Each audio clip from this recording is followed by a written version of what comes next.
create their own cities. And then we have to go back to the legislature and actually ask for a charter.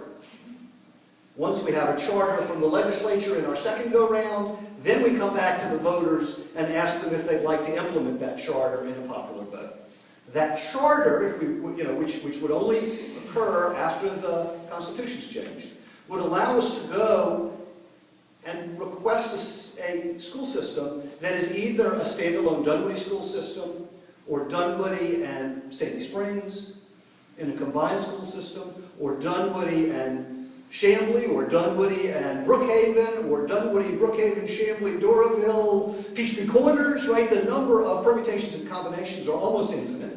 And these other cities also have the opportunity to decide among themselves, do we want our own school system, or would we like to go in with somebody else? So there's a whole political process that will have to go on once we get the opportunity to consider independent school systems. So that's the update. The legislative session starts tomorrow. Tom's HR 486 is on the docket. There may be opportunities for us to go down to the state capitol and support the effort. If you get something on Facebook, or you get an email, or you see something in the local press about the opportunity to go down and represent Dunwoody in a hearing, I would encourage you to do that, even if it means, as it will for me, taking a day off work.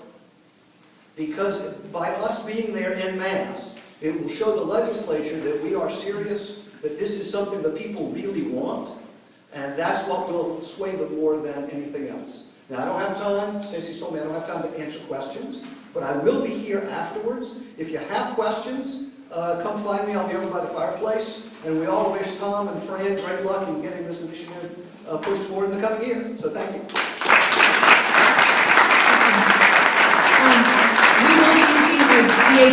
DHA email database to send out when there is a hearing and we do need a strong show of support from Dunwoody. I will have Jay send out that email so that we are all well aware of the process and how it's going. And as a parent of 2 kids in the Kapp County school system, I can't tell you how important this is.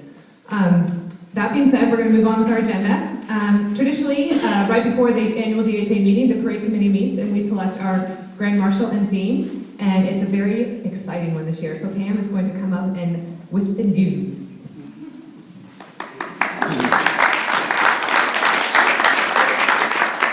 Good afternoon, everybody. First of all, I would like to thank the Dunwoody Homeowners Association, the Carter newspaper, for Light Up Dunwoody and the 4th of July Parade, and also Dunwoody Preservation Trust in their participation in Light Up Dunwoody, which, by the way, has become an event that has grown immensely over the last 3 years. If you have not attended, I invite you all to come this Sunday before Thanksgiving, which Thanksgiving is late again this year, the 27th, I believe, so it's, the date escapes me, but it's always the Sunday before Thanksgiving. The 4th of July this year falls on a Friday, so please do not go out of town until 12 noon on Friday.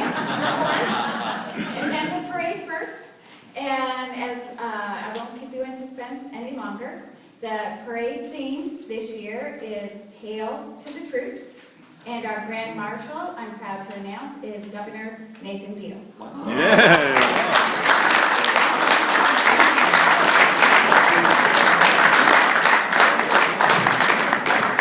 That was going to be an exciting one.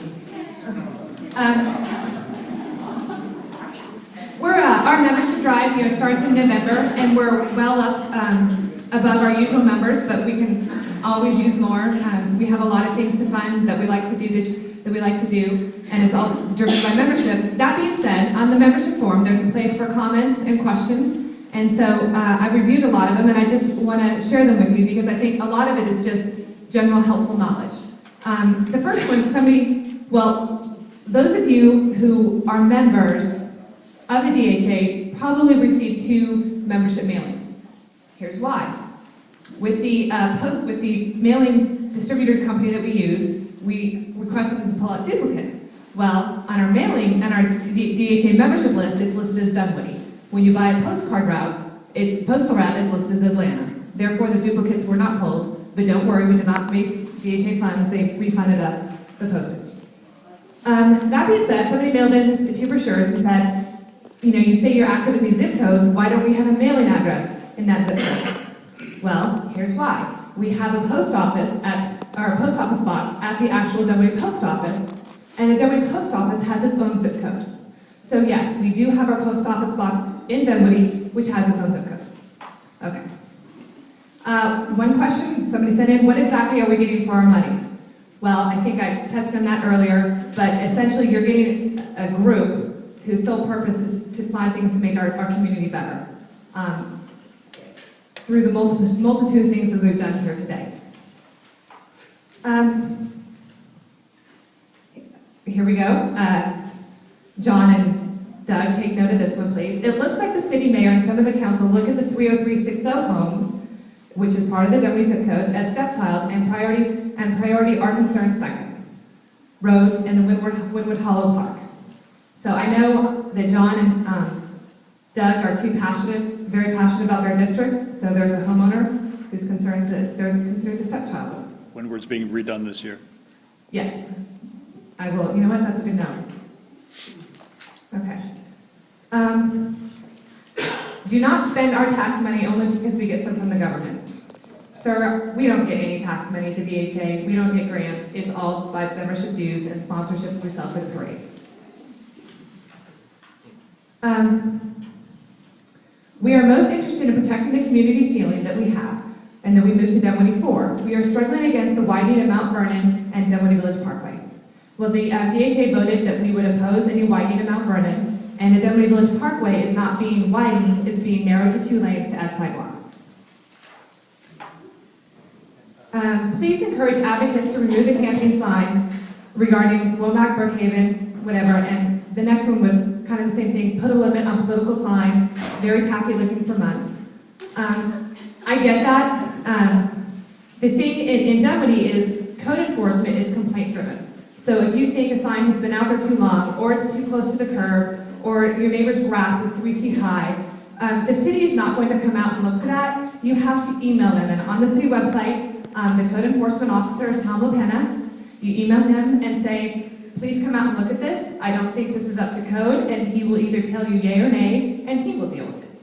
And that's the way it works. But it is complaint driven. You can't just fume about it. You actually have to email or call, and it will be handled.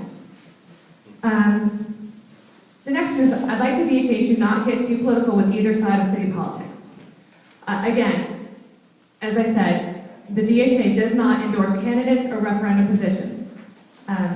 That being said, as private citizens who are also sitting on the DHA board, we are welcome to endorse candidates as long as you don't follow it with DHA president. So certainly as private citizens, we have the ability to speak our minds, but the DHA does not endorse a candidate or a position. Our primary concern is elevating the academic level of our public schools. We prefer more single-family dwellings and less apartments.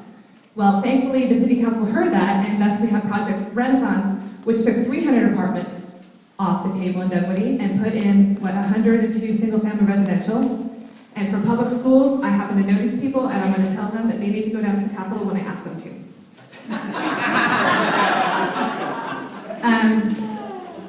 Fighting apartments, improving schools with the charter system, speed bumps on a reduction of speed on the north end of North Peachtree Road.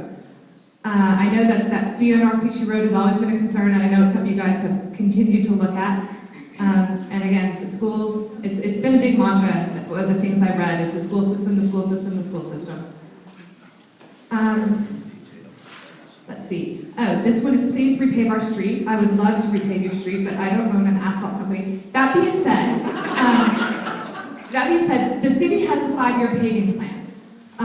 And I knew that my street was due to be repaved in the summer of 2013, and God bless it, it got repaved. It's awesome.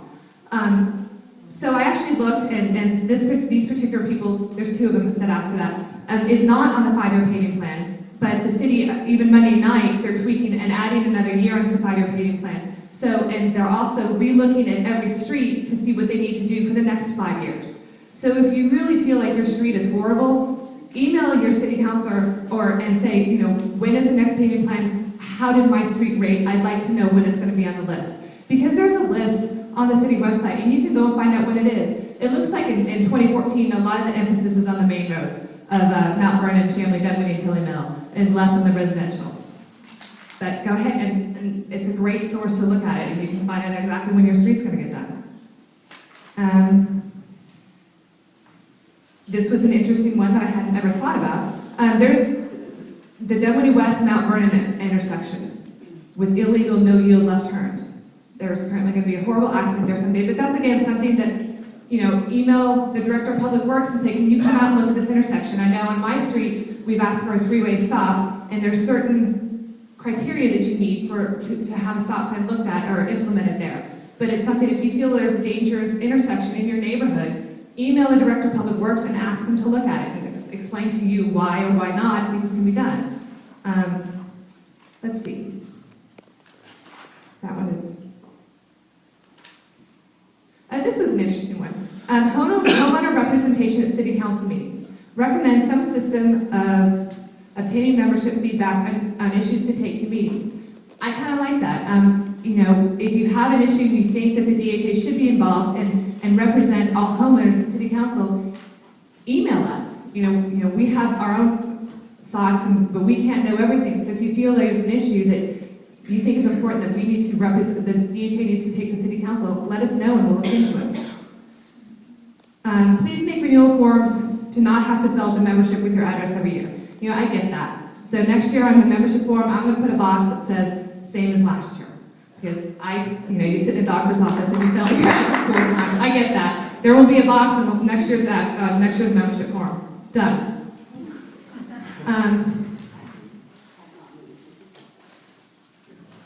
Let's see. Some of it is, I certainly appreciate all the hard work the DHA has done in representing the citizens and preserving the friendly, peaceful, and attractive elements to our city. However, the increase of neon signs, some even flashing, detracts from its ambience. I would get that too. We do have a sign ordinance, so I'd be very curious to see where some more neon has become prevalent, because we have a pretty strict sign ordinance in. But that being said, it's something that we certainly would look at and make sure that, again, the code is being enforced as it's supposed to be. Yeah, that is complete. Yeah. And this last one is my favorite because I know which house they bought. It turns out they live in my neighborhood. We just moved to the neighborhood, have our first baby on the way, and are hoping to get involved. Rock on. I will email you and you'll be involved just as soon as you get a good night's sleep after that baby. So, that's it for today. Thank you guys all for coming. Oh no, Bill Robinson. I forgot. I didn't have my agenda. Bill Robinson, you were up. I don't need the mic. Give him the mic. You can't hear me, you can hear on the mic. All right, every year we have to elect 2 new executive board members. Real quick, we have 6 on the executive board. 4 are officers. They meet immediately after this meeting and we'll elect those 4 officers. I have 2 candidates that I will propose to you. These were approved, voted for by the board, the DHA board. One, we want to extend Stacy by 3 years, otherwise she can't be president again. I think she's done a good job, and I'd like to see her extended. Wait, I got one more. And the other one is Robert August Wittenstein. I've done that twice. Robert Wittenstein is, those 2 are nominated for 3-year tours each, starting this year. Do I have any of the nominations? If not, can I have a show of hands in approval? Oh, yeah. Opposed? Unanimous. Madam President, now you can call me. Again, thank you everybody for coming out. As we were driving home from church, my daughter was looking out. She's like, what are all these people doing outside? She's like, the sidewalks are so crowded. So all I have to say is go outside. Just go. Go enjoy the day. Thank you very much for coming.